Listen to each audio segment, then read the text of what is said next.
कोंबडी पिलांचे लसीकरण या विषयावर माहिती पाहणार आहोत. सर्वप्रथम आपण लसीकरणाचा उद्देश जाणून घेऊया.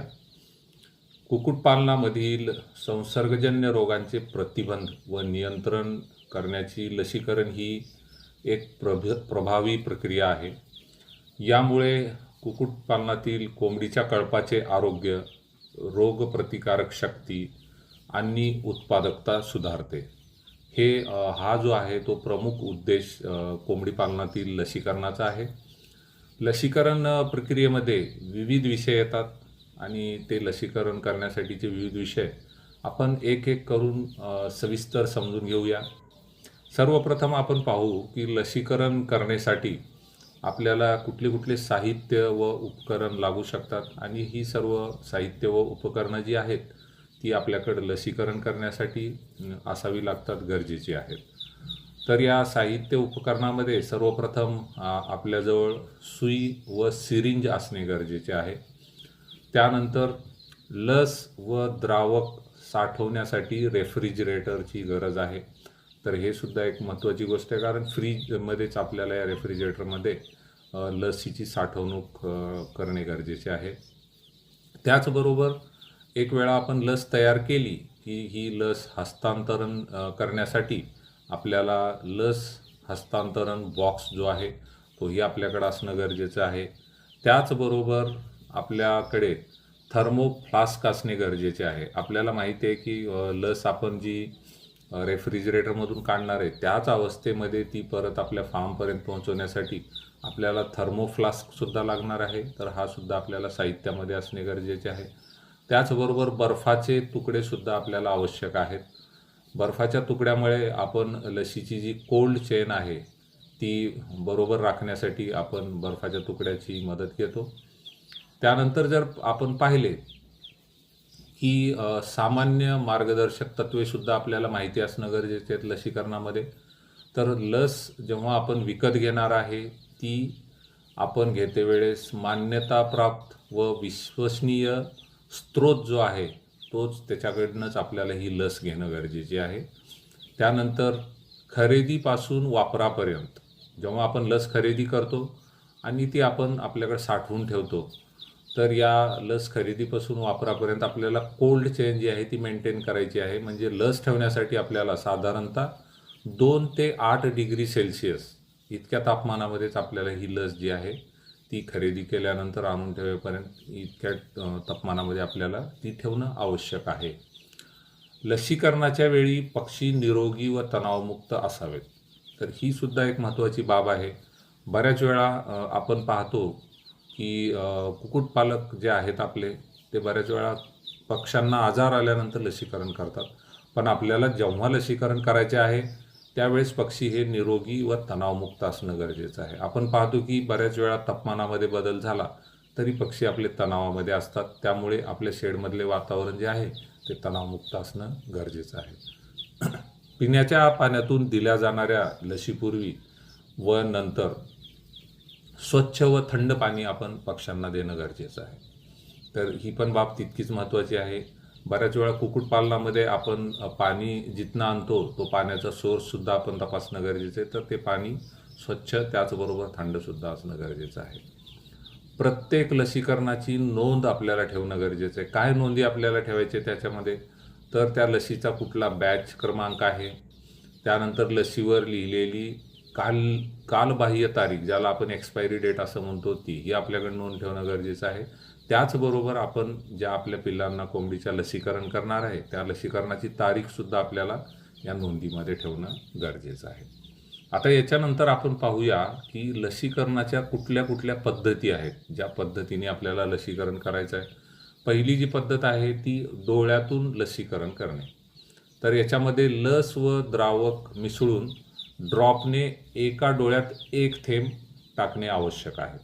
तर ही जी आहे डोळ्यातून लसीकरणाची पद्धत, तर यामध्ये आपण पाहिलं की ड्रॉपरने डोळ्यामध्ये एक थेंब जो आहे तो लसीचा टाकणं आवश्यक आहे. आणि त्यानंतर पक्ष्याला एक वेळा ड्रॉप आपण टाकला डोळ्यामध्ये, त्यानंतर पक्ष्याला नैसर्गिकरित्या पापणी लावू द्यायचे, बंद करू द्यायचे पापणी, म्हणजे ती लस बरोबर डोळ्यामध्ये थांबून जाईल. त्यानंतर दुसरी लसीकरणाची पद्धत जी आहे ती त्वचेखाली. तर यामध्ये आपण मानेची जी त्वचा आहे ती आपण ओढून घेतो आणि त्या त्वचेखाली आपण सुईद्वारे लस आहे ती देतो. त्याच्यानंतर तिसरा जो लसीकरणाची पद्धत आहे ती विंग वेब लसीकरण. तर पंख पसरवून विंग वेबमध्ये सुई टोचून लस देणे याला विंग वेब लसीकरण पद्धत असे आपण म्हणतो.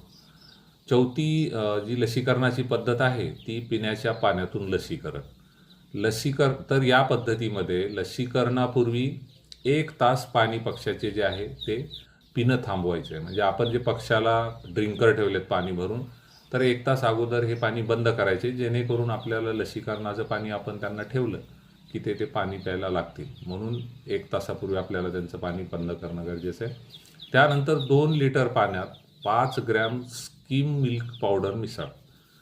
ही लस तयार करताना 2 लिटर पाण्यामध्ये 5 ग्रॅम स्किम मिल्क पावडर जे आहे दुधाचं, तर ते आपल्याला मिक्स करणं गरजेचं आहे.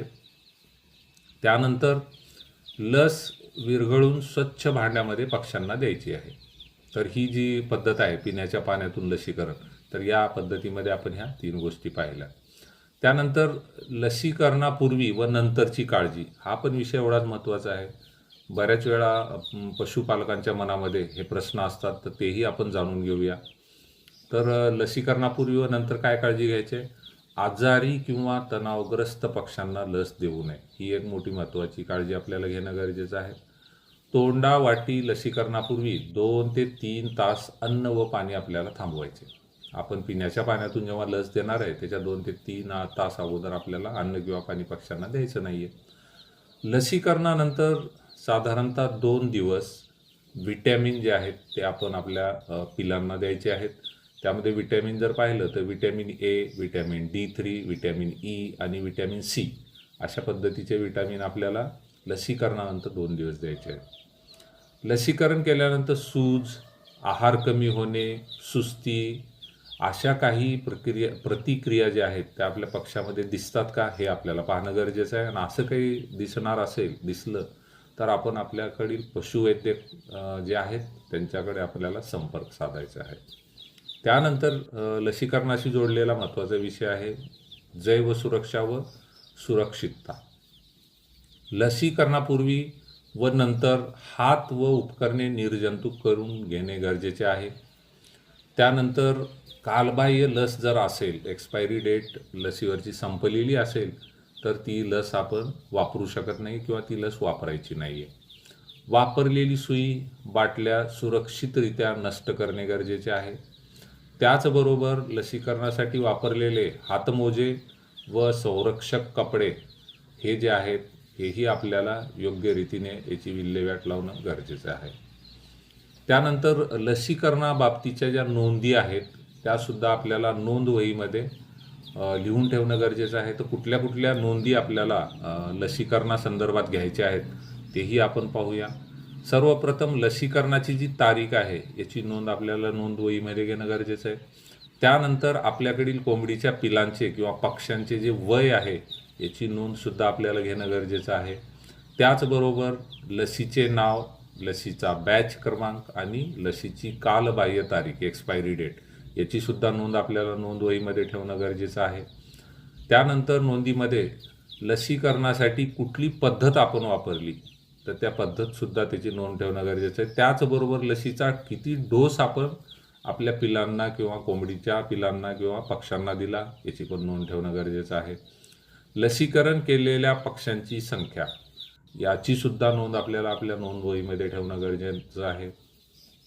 आणि त्याचबरोबर लसीकरणानंतरची निरीक्षणे हे पण आपल्याला नोंदवहीत लिहून ठेवायचे. म्हणजे पक्ष्यांच्या आपल्या काही प्रतिक्रिया आपल्याला दिसल्या का किंवा काही मृत्यू झाला का इत्यादी निरीक्षणे जी आहेत तीसुद्धा आपल्याला नोंदवहीमध्ये नोंदवायची आहेत. आता आपण पाहूया की आपल्याकडचं जे कुक्कुटपालन आहे यामध्ये आपण लसीकरणाचं जे वेळापत्रक आहे आणि आपल्याकडच्या जे जाती आहेत दुहेरी जाती आहेत ज्या आपण मांस आणि अंडी या दोन्हीसाठी वापरतो. तर अशा पक्ष्यांसाठी आपल्याला किती वयाला कुठली लस, कुठल्या मार्गे आणि लस देण्याचा उद्देश काय किंवा कुठल्या रोगाला कुठल्या रोगापासून संरक्षित करायचं आहे पक्ष्यांना हे आपण आता पाहूया. तर आपण वय जर पाहिलं तर साधारणतः पहिला दिवस जो आहे, पहिल्या दिवशी आपल्याला मरेक्स नावाचा आजार आहे. तर या मरेक्स आजाराची लस जी आहे ती त्वचेखाली, मानेची जी त्वचा आहे त्या त्वचेखाली आपल्याला द्यायची आहे. आणि ही लस दिल्यानंतर आपल्याला मरेक्स नावाचा जो आजार आहे या रोगापासून आपले पिलं किंवा कुक्कुट पक्षी आपण संरक्षित करणार आहे. त्यानंतर जर पाहिलं तर दिवस 5 आणि 7, 5व्या ते 7व्या दिवशी आपल्याला लासोटा नावाची लस द्यायची आहे. आणि ही लस एनडी लाईव्ह अशी ही लस आहे. आणि ही लस जी आहे ती आपल्याला डोळ्यातून किंवा पिण्याच्या पाण्यातून, डोळ्यातून दिली तर खूप योग्य आहे, पण आपण पिण्याच्या पाण्यातून सुद्धा देऊ शकतो. आणि ही लस देण्याच्या मागे आपण कुठल्या रोगापासून आपल्या पक्ष्यांचं संरक्षण करू शकतो, तर या रोगाला आपण न्यू कॅसल रोग किंवा आपण याला मानमोडी आजार किंवा राणीखेत आजार असं आपण या आजारापासून लस दिल्यानंतर संरक्षण आपल्या पक्ष्यांचं करू शकतो. त्यानंतर 14व्या दिवशी आपल्याला IBD इंटरमिडिएट नावाची लस द्यायची आहे. आणि ही पिण्याच्या पाण्यामधनं आपण ही लस देऊ शकतो. आणि कुठल्या रोगापासून आपण संरक्षण करू शकतो, तर संसर्गजन्य बर्सल रोग जो आहे, इन्फेक्शियस बर्सल डिसीज असं आपण याला म्हणतो, या आजारापासून आपल्याला संरक्षण ही लस दिल्यानंतर मिळेल. त्यानंतर दिवस 21वा आहे. यामध्ये आपण IBD बूस्टर नावाची लस आपल्या पिलांना, पक्ष्यांना देतो. पिण्याचे पाणी जे आहे तर पिण्याच्या पाण्यातनं ही लस आपण दिली जाते. आणि IBD आजारापासून संरक्षण जे आहे ते आपल्या कुक्कुट पिलांचं होईल. त्यानंतर 28 दिवसाला आपल्याला लासोटा बूस्टर नावाची लस द्यायची आहे. ही सुद्धा पाण्यातनं द्यायची आहे. आणि आपल्याला राणीखेत किंवा न्यू कॅसल नावाचा जो डिसीज आहे, मानमोडी नावाचा आजार आहे, या आजारापासून संरक्षण ही लस दिल्यानंतर आपल्या पक्ष्यांना मिळेल. तर अशा पद्धतीनं आपण लसीकरणाबाबतची परिपूर्ण माहिती जी आहे ती घेतलेली आहे. याबद्दलचे बरेच प्रश्न आपल्या मनामध्ये राहू शकतात. तर व्हिडिओ योग्य रीतीने आपण जर पाहिलं तर आपल्याला या सगळ्या गोष्टी समजून येतील. तर आपण आता थांबूया. आपल्या सगळ्यांचे धन्यवाद. नमस्कार पशुपालक हो.